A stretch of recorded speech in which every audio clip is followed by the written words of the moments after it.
Hi guys. Pardon me.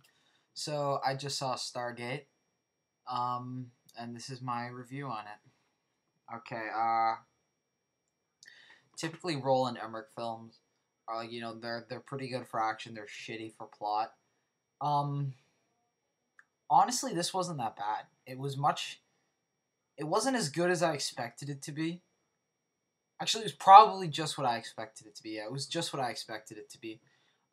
It was pretty good for plot, pretty good for action. Um, yeah, it was good. Kurt Russell was good. James Spader was good. That's the only reason why I saw it, because James Spader was in it. I love that actor. And yeah, it was just rocking. Yeah, it was actually a pretty good movie. So I'll give you a basic plot summary on it.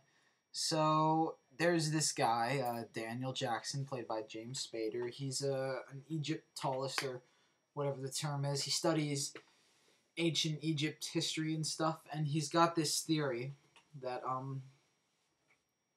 uh like aliens made the pyramids and stuff, and everyone's like stupid, shit like that. And um so this old woman who had found this thing called a Stargate back in the 20s comes to him and says, like, I want you to decipher these hieroglyphics on this thing we found. And he looks at it, and it's like a big stone Stargate, but it's not really a Stargate. It looks like one. And it's got these symbols on it, and, he finds out what the symbols are in, like, a minute. And then it takes him, like, 2 weeks to figure out, pardon me, the whole thing. Like, how to work the Stargate. So him and this suicidal colonel and some other guys, they go through the Stargate, find themselves in a pyramid in a desert, which we find out is actually ancient Egypt.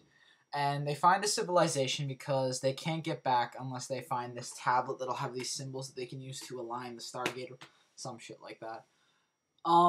So they find the civilization, which weirdly enough has Eric Avery as its head of the civilization. And they have a god, Ra, who is the god's called Ra, who's an asshole, and apparently he's an alien that steals human bodies and stuff, and he was played by the chick with a dick in the Crying Games, which is also a good film. You should check that out. I might do a review on it sometime. You never know. So they do shit, and they take down Raw in the end of the film. Daniel Jackson dies and he gets resurrected. The chick that he's in love with dies and she gets resurrected. So yeah, and apparently there's this TV show on it where it's not, the characters aren't played by the same actors or whatever. I don't really want to watch the TV series. I mean, honestly, this just looks like something that you can make a good movie out of. Maybe a sequel. Instead of a sequel, they went with the TV series that's been running for like 9 years. So whatever. Is it a good movie? It's not bad. It's not great, but it's not bad. I mean, it's probably like I said earlier, it's just what I expected it to be. Just a sort of an action film with a decent plot, and James Spader's in it, so definitely go check it out. And Kurt Russell's in it too, which is great, and Eric Avery's in it, and he's not bad. But most of all, James Spader's in it. So yeah, that's about all I gotta say. James Mack and Monty Python 2011. I need an intro and an outro. Oh, and I'm going back to school. Just thought you should know, in case you wanted to know. So yeah, that's about all. Yeah, James Mack and Monty Python 2011. I need an intro and an outro. Bye.